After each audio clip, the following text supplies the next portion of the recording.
about the budgeting, my plan is to tell you some technicalities, how to formulate a budget, and then also tell issues related to eligibility of cost.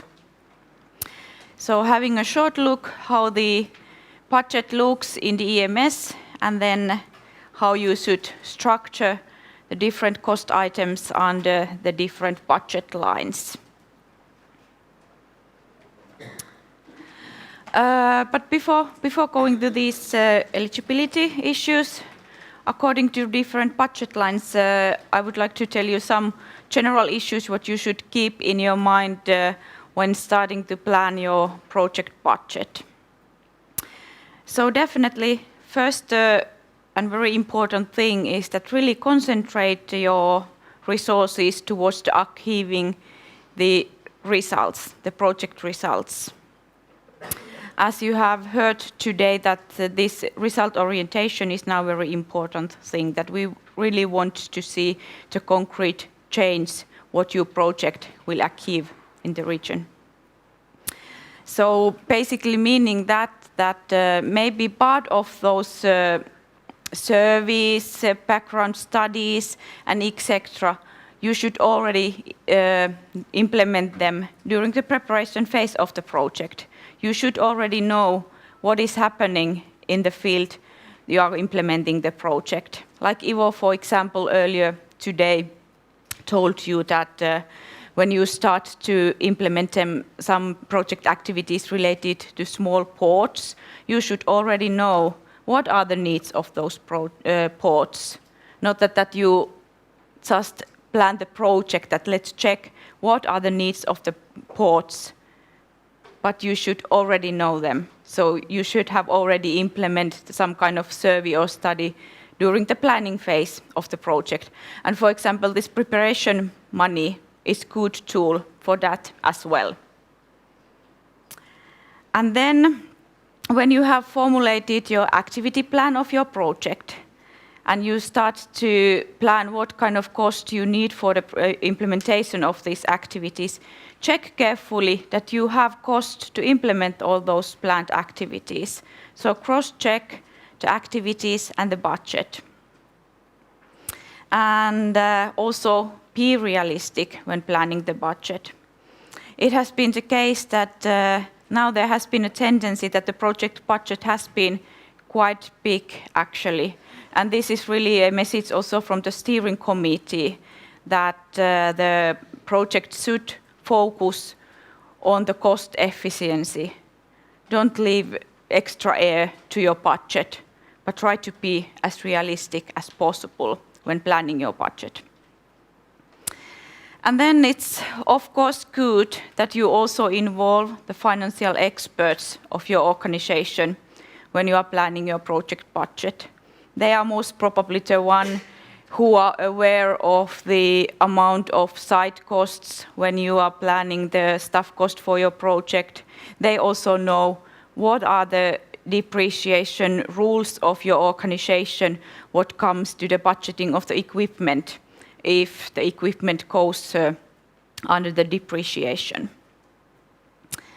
And then in technical terms, when you start to fill in your project budget there in the EMS, the budget is divided into the 3 dimensions. First, you have those different budget lines in your partner budget, and then you have to define each cost item also according to different reporting periods there in the EMS. And also define under which work package the cost belongs to. So let's see if I manage to show you now from the EMS how this dimension finally looks like. No, it's not possible. So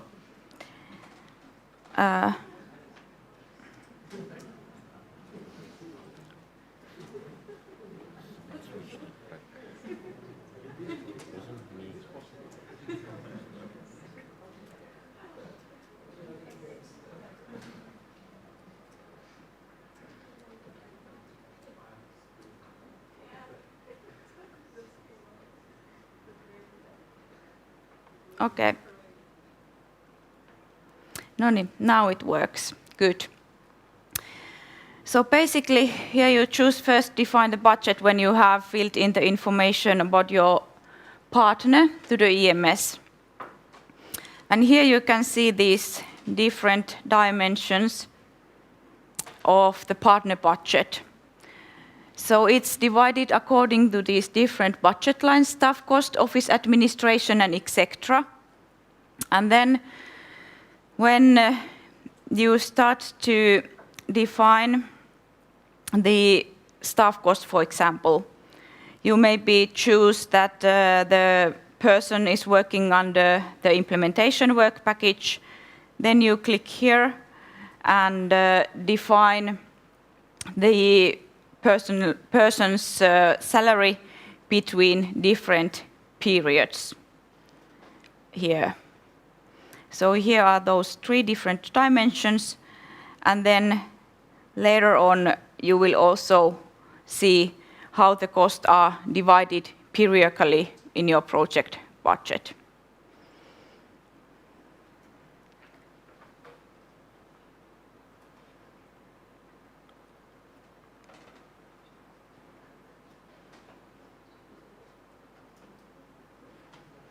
Yes.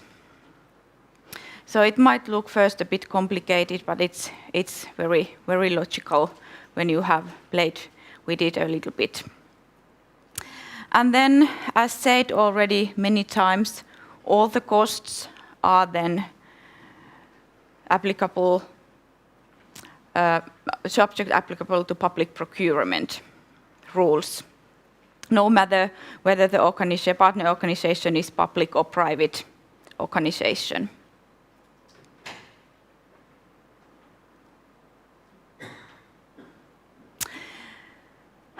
And then this is very traditional way how you start to do your budget planning.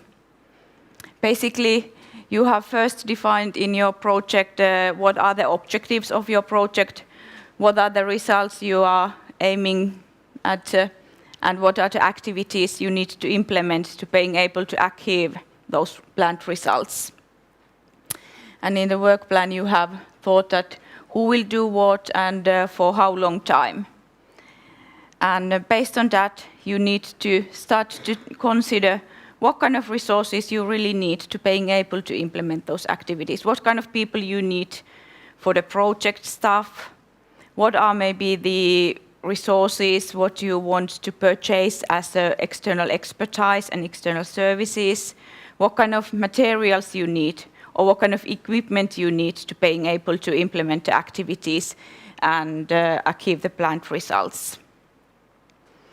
And when you have thought about the resources, then it's time to start to think what are the actual prices based on your experiences, based on the experiences of your financial experts in your organization.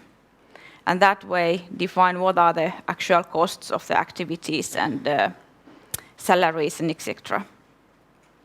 And then here we come again to this that in EMS the budget is divided according to budget lines. That's the way you have to structure it, and then you have to structure it also periodically, and you have to define the partner budget separately for each partner.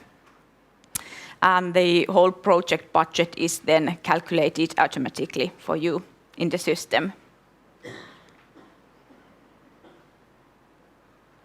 And this is more or less, again, to remind you that the maximum ERDF rate for Swedish and Finnish partners is at 75%, and for Estonian and Latvian partners, 85%, which means that the rest of the budget should be covered by the partner organization by themselves, 15% for Estonians and Latvians, and 25% for Finnish and Swedish partners. And about their own co-financing. Basically, both public and private own co-financing is eligible one. And the partner's own co-financing can consist of the financing from the partner organization itself, or it can be funding from some other eligible sources.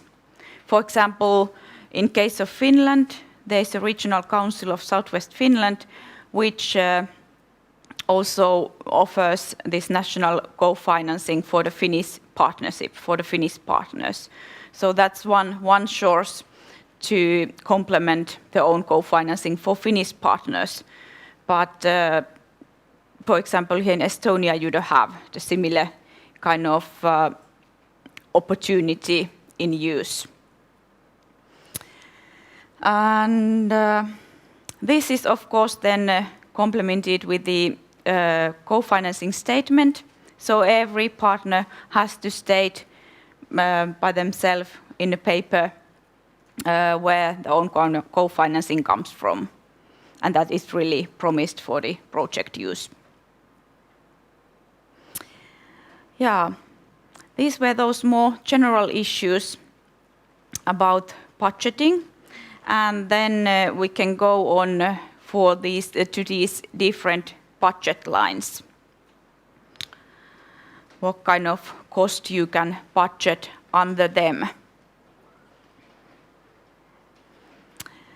And the first budget line is about staff cost. And here it is really that when you are planning the salaries, thinking what are the salaries of different work project people, there must be the same salaries what are paid about the similar kind of tasks in similar kind of organization in the partner organization country in question.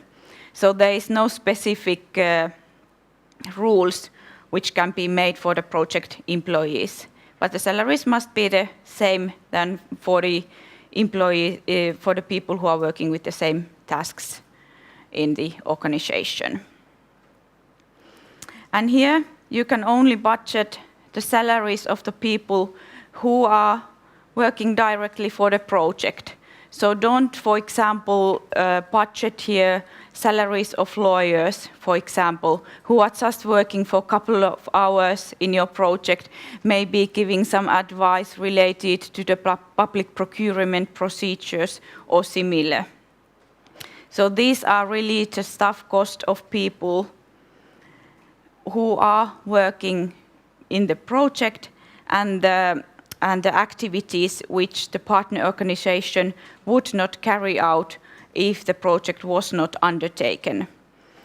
So only work salaries of project people. And under this budget line in EMS, you also have to define whether the people are working full-timely or part-timely or in hourly basis for the project.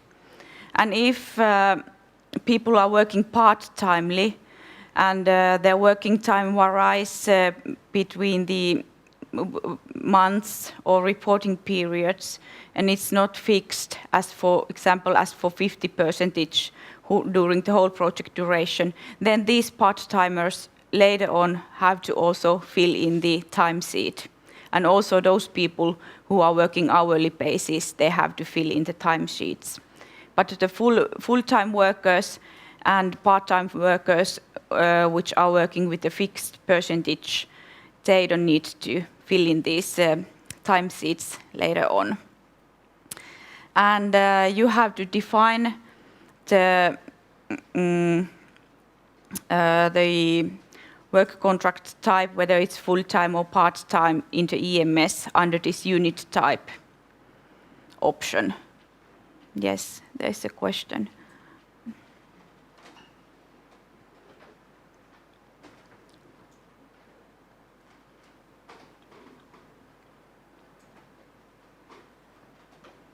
So, is this on? Yes. This is quite detailed planning, for example, if we think about small projects. So is it really necessary that at this point already we know these full-time part, these percentage already, how people are going to work for the project? Or is it possible to use this kind of estimations, for example, by period? No, naturally, we aim to get as exact information as possible. Budget plan is always a plan. And naturally, there can be some changes during the project duration. But if there will be a bigger changes, of course, then you have to apply a change for the project. So basically, the aim is that you already know how much work resources you really need to implement the project. Yeah.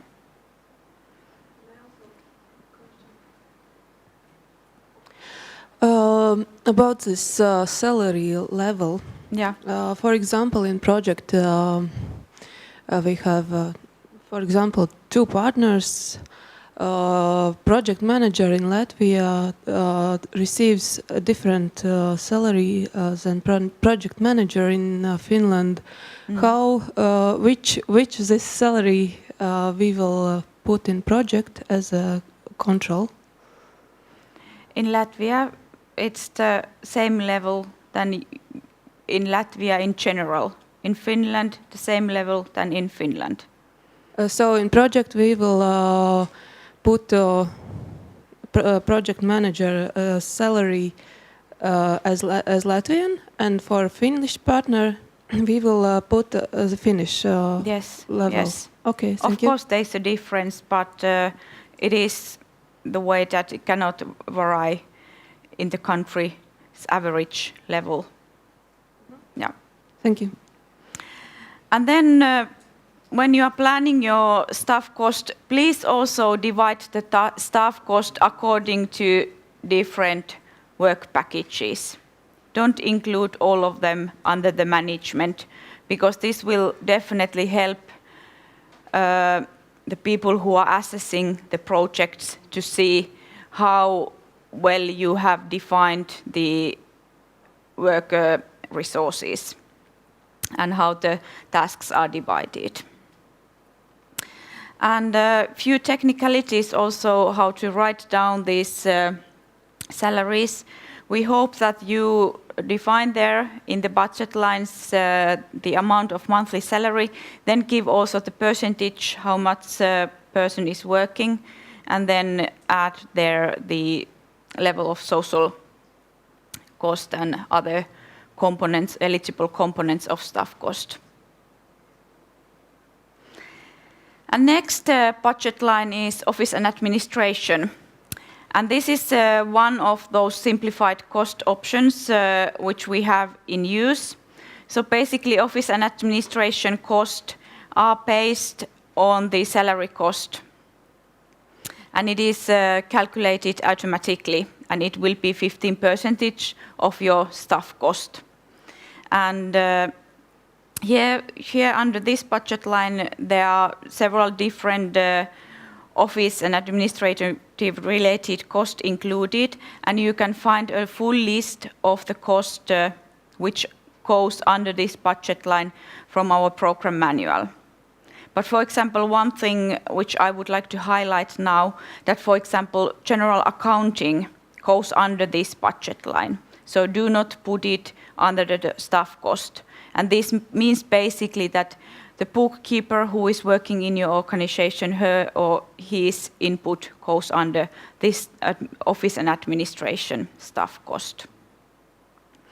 And if you do some changes to your staff cost while you are planning your budget, remember always to recalculate this office and administration, that it will be definitely this 15% out of your staff cost.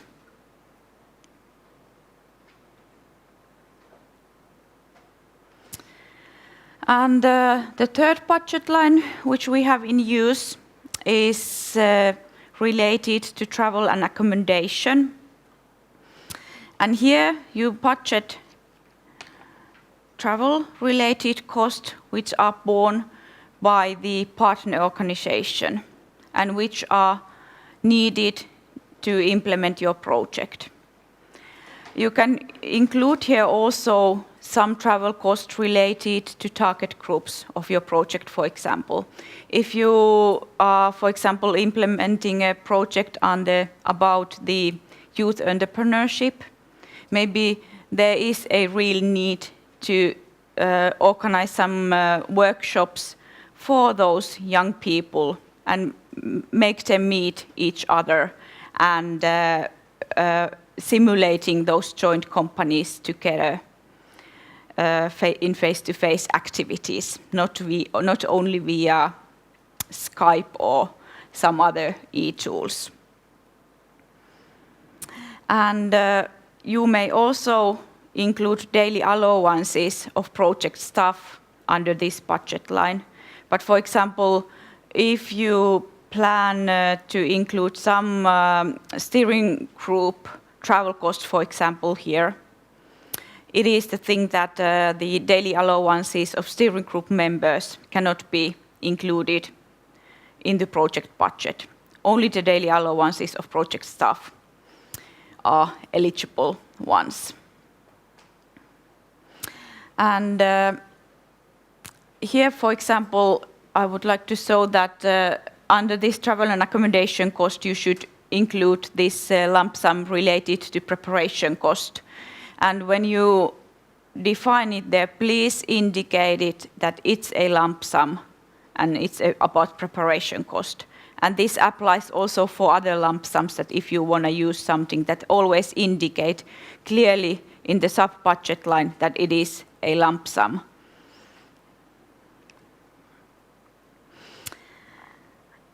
And next budget line is about external expertise and services. And of course here, when you plan your external services, there must be the one which are really relevant and essential for the project implementation. And under this budget line, you should also budget all travel cost of this external expertise, since under the travel and accommodation, you only budget the cost which are borne by the partner organization. So external expertise travels are here as well. And if there are some natural persons also, for example, some teacher who is coming to your seminar, and her cost is not directly, immediately paid by the partner organization, but there are some other arrangements that the teacher has bought the ticket by her or herself, then the cost of the ticket must go under this budget line as well. And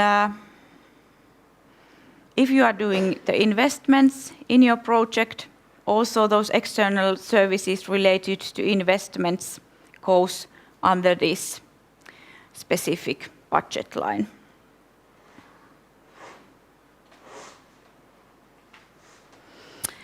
And once again, reminding you that you cannot subcontract your partners or associated partners as external expertise or service providers in your project.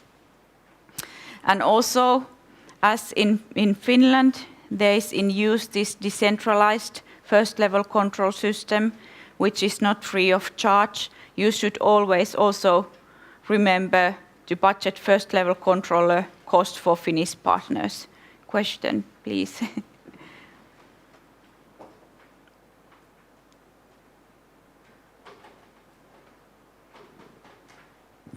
Thank you.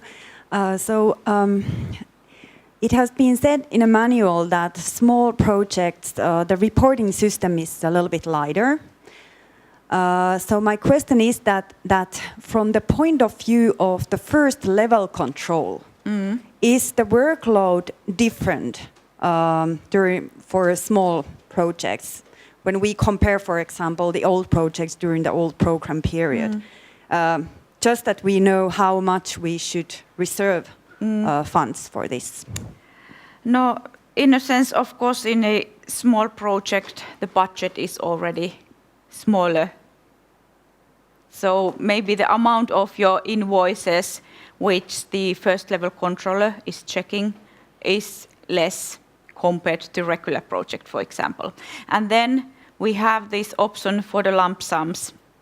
So that might also lighten the procedures of first level controller.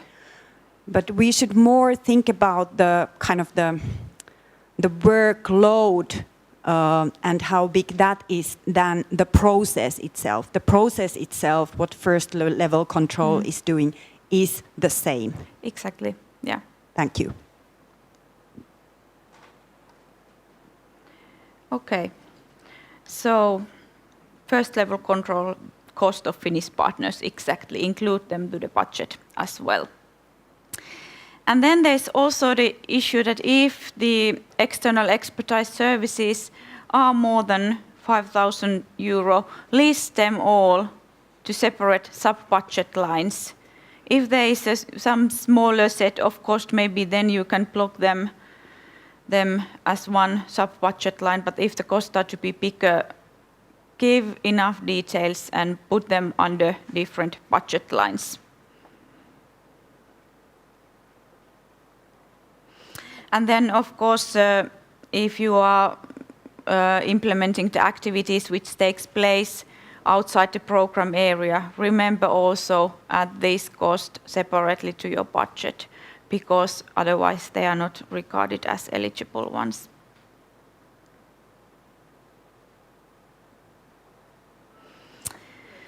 And then let's continue to the equipment budget line.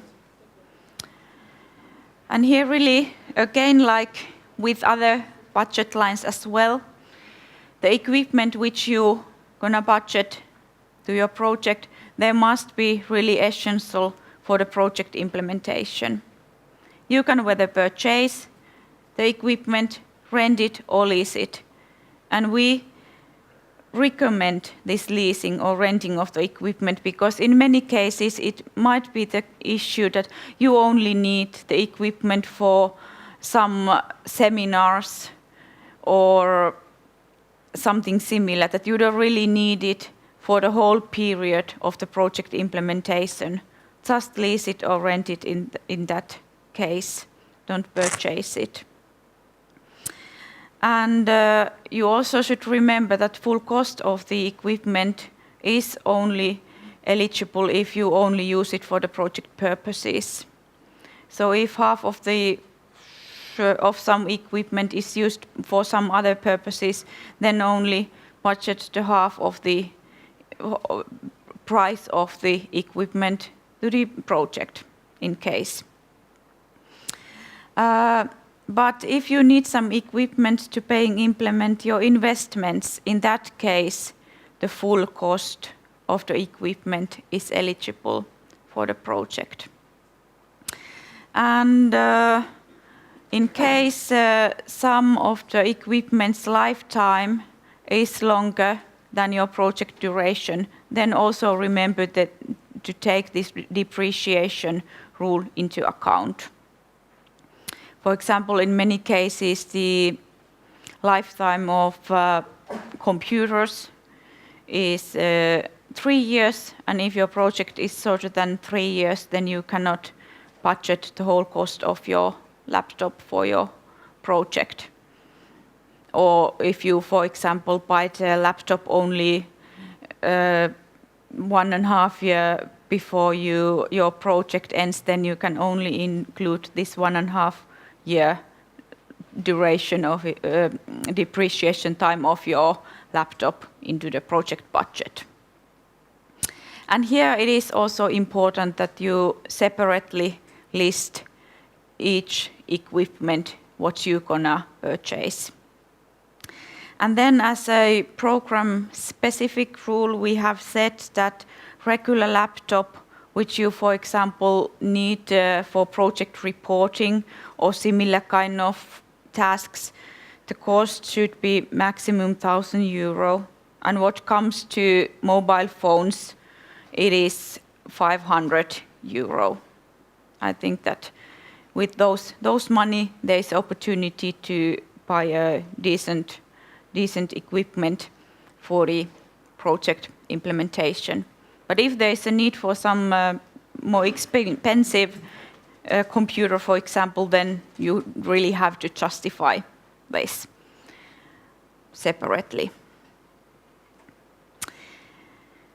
And then there is next budget line is about infrastructure and works. And basically this budget line covers the cost related to investments in infrastructure which do not fall under some other budget lines. And these can be some costs for site preparation,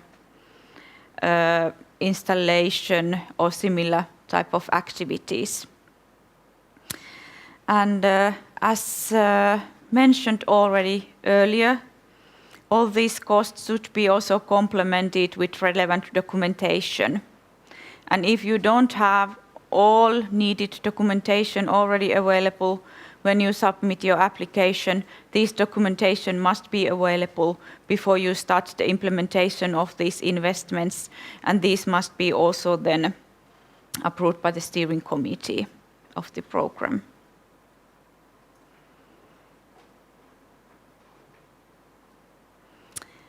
And then the last budget line is about net revenue. And if you foresee that you will have some net revenue in your project, you definitely should already state this in your project application. But I would say that it's rather seldom that in Central Baltic projects are foreseen some net revenue.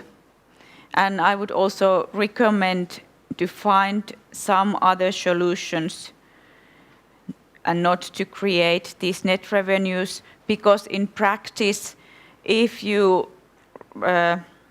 receive some funds in means of net revenue, it is also the thing that the same amount of funds is cut from your ERDF support. So the value will be then plus minus zero. And you also should remember that all these net revenues must be reported for the program also 5 years after the end of the project closure. So not necessarily the best option in use. So maybe trying to avoid it. And then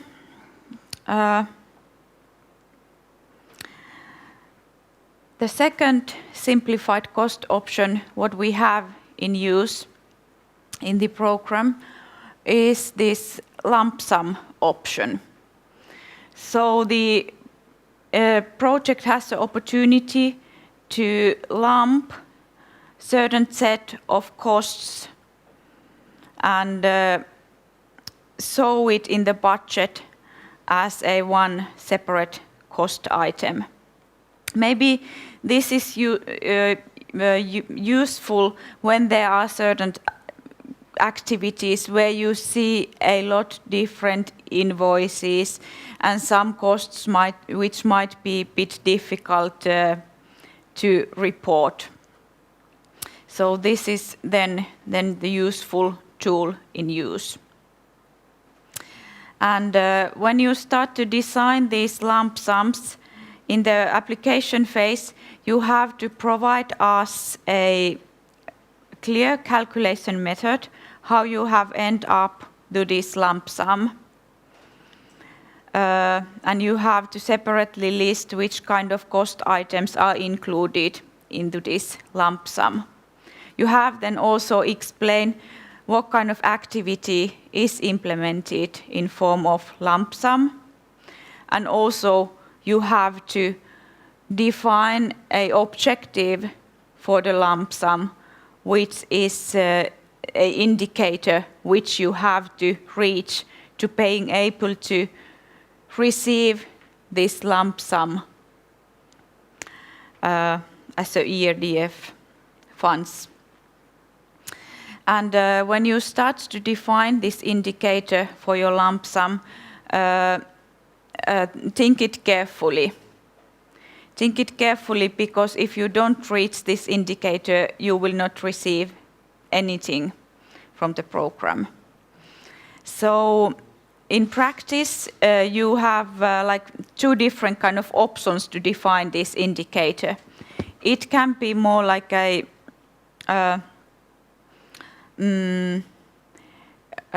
defined in some numbers. For example, if you are planning a seminar, your target might be that there will be at least 100 people who is participating to the seminar. Or then you can, for example, define it the way that you have organized a seminar which represent some implementation tools, for example. So this will be then the outcome of this lump sum. And then you also have to define what are the sources of verification in your lump sum, as we are not asking these separate invoices for the lump sum, but definitely you have to show that you have implemented the activity related to lump sum in a good manner and you have really reached the results what you promised. So in case of seminar, for example, if you have told that there will be 100 people in the seminar, then you definitely have to be able to show the list of participants with that amount of people, maybe some pictures from the seminar as well, and etc. And maybe some end products also of that seminar that you have really managed to present and produce the implementation tool in the seminar. So that will be then the source of verification. And all this information we are asked from you to fill in and submit as attachment to your application, and we have ready-made template for this lump sum option. And the maximum amount of your lump sum is 100,000 euro. And technically, you cannot use the lump sum for budget line staff cost and equipment. But the other budget lines are possible, and try to find the budget line which is most suitable for your lump sum. Yes. And these were basically those different issues related to partner budget, which I wanted to tell you and inform you about. Is there any questions on this, or should we go the other part of the budget? Yes. Okay. Then the EMS, you also have to define this your own contribution, or each partner's contribution. And in the EMS, they asked you to define that what is the source of own co-financing, and also the amount of co-financing. And please check this that it reflects also the co-financing statement and the actual amounts which are needed for the partner budget based on the budget which you had created for the project.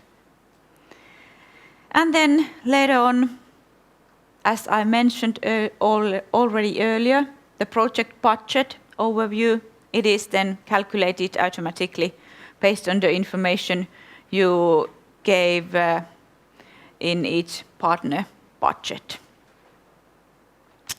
And before I give the floor for Ivo, I would like to remind you that please give enough detailed calculation methods to different budget lines. For example, if you have a